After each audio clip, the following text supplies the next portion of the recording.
In today's video, we're going to be learning how to create this particular animation. It can be used to create sci-fi wallpapers or looping videos just like this. So to start off, take our cube and scale it on the y-axis by something like 20. Then we're going to go ahead and scale it down on the z-axis by something like 0.4 and also scale it down on the x-axis by something like 0.6. Then we're going to hit G to grab it on the y-axis by hitting Y, hitting Control and then just dragging till we move it such that it's about 1 unit away from the origin. Then let's select our camera, hit Alt G to clear location, Alt R to clear rotation, then rotate on the x-axis by 90 degrees. Then let's hit 0 to go into our camera view. Go to our camera settings, change our viewport display of passport out all the way to 1, and also change our focal length to something like 18. Now, since our edges are still a bit too tall, let's select our cube and then just scale it down on the z-axis by something like 0.6 or 0.7. Now let's go ahead, select our light and just hit delete to remove our light from the scene. Then let's hit Shift A to search for a cylinder and then just grab it on the y-axis by hitting GY and just moving it till it's completely in front of our view and then scaling it down to something like 0.02 and then scaling it on the z-axis by something like 20. Then let's go ahead and grab it on the y-axis and just bring it closer to the camera once again and then rotate it on the y-axis by something like minus 45 degrees. Then let's grab it on the x-axis and just shift it till it intersects with the top corner. Now while it intersects with the top corner, it's not completely intersecting with the bottom. So in order to fix that, let's change the orientation from global to local, scale it on the z-axis by a little bit, and it also seems a little too thick for my liking. So I'm going to scale it on all the axes except for the z-axis and just scale it down till it becomes thin enough. Change the orientation back to global so that other movements work as expected. Once we have this set up, let's go ahead to the modifiers properties and then add in an array modifier. Change the factor on the x-axis to 0 and the y-axis to something like 30, and then go ahead and increase the count to something large like 30 as well. Then let's go ahead, take this and then just hit Shift D to duplicate it, then rotate it on the y-axis by 90 degrees and then grab it on the x-axis and just shift it to the side till it intersects with the corner, just like that. So now that we have our lines set up, we can go ahead and start coloring it in. So let's go to our rendered view and then select our first set of objects, add in a new material. Then let's go ahead, bring our cursor to the joint of these two windows, click and drag, and then change the type by selecting that button and changing to shader editor. Hit N to remove the side panel. Now let's go ahead and increase the emission color to a color like that, and then let's make sure that we get the pulsating motion. So in order to do that, let's search for a wave texture. Let's also search for a math node.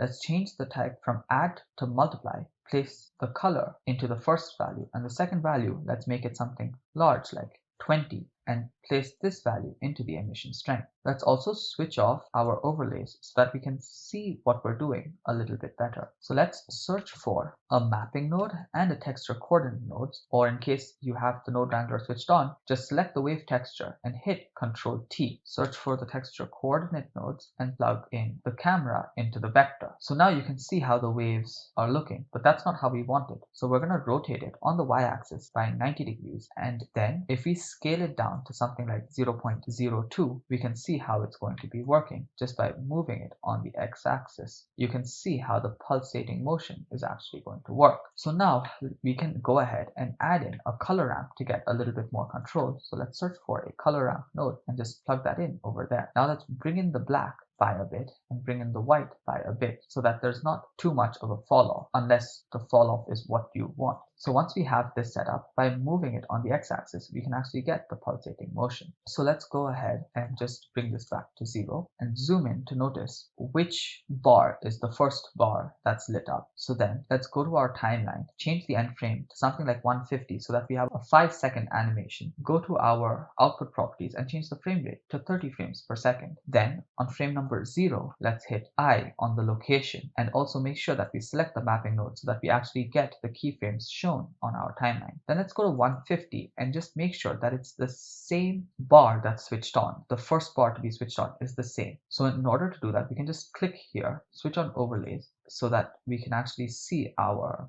3D cursor and mark exactly which bar it is, and then go ahead and just change the location till we have that bar as the first bar switched on again. Now we can maybe make it go twice, and that seems to be all right. So then let's go ahead and hit I again. Now in our timeline, let's hit T and change the interpolation to linear. So now when we actually play it, it should be a perfectly looping animation. Now let's go ahead and set up the rest of the properties required to make this actually look good. So let's go to our render properties, switch on bloom, change the intensity to 0.02, and also switch on screen space reflections. Let's make sure that we switch off half res trace, increase the trace precision, and decrease the thickness to something like 0.15. And we can also increase the edge fading all the way to 1. Of course, these settings completely depend on what you personally feel the best. The next thing that we want to do is not actually have these lines be present when the texture is not there. In order to do that, let's go back to our material properties, of course with our bars selected, go all the way down in the settings, change the blend mode to alpha blend and the shadow mode to none, and make sure that you switch off show back face. Once you have that set up, the output of the color ramp, we can go ahead and place that into the alpha, and you'll see that it completely disappears when it's off. Once we have that set up, we can go ahead and select our other set of bars and then give it the same material, which is material 01. Hit this copy button to create a new material with all of the settings already applied, and then just go ahead and change the color to whatever you feel like. I think a blue and pink combination works pretty well. So once we have that set up, we can now deal with the actual shading of our outside walls. So let's go ahead, increase the metallic all the way to almost 1, so make it something like 0.985, and change the base color down to black. After that, we can go ahead and search for a Voronoi texture and also search for a bump node and place the color into the height and place the normal into the normal of the principled BSDF so that we get the bumps. However, remember that we stretch this on the y-axis quite a bit, so it's going to be stretched along the y-axis. Now if you like that, well and good. But in case you don't want that, you can again hit Ctrl T or search for the mapping and texture coordinates node separately, and then just make sure that you scale it on the y-axis till you get something that you like. So I'm going to scale it by 70 units. Now apart from that, I also want the shading to change accordingly. So I'm going to have to search for a color ramp, place that in over here, place this color in here, go ahead and change this black a bit forward and change it to a much lighter gray because I don't want it to be completely reflective, and place this color into the roughness. Once we have that, we get this really cool animation that's perfectly looping and can be used in a myriad of ways. I really hope you enjoyed this tutorial and you'll have a lot of fun creating different things with it. You can always change the background color all the way to black if that's what you want, but I think a little bit of color doesn't hurt. So have fun with this. Be sure to create various versions and be sure to have fun with this, and a lot more is coming up. So stay tuned and stay creative.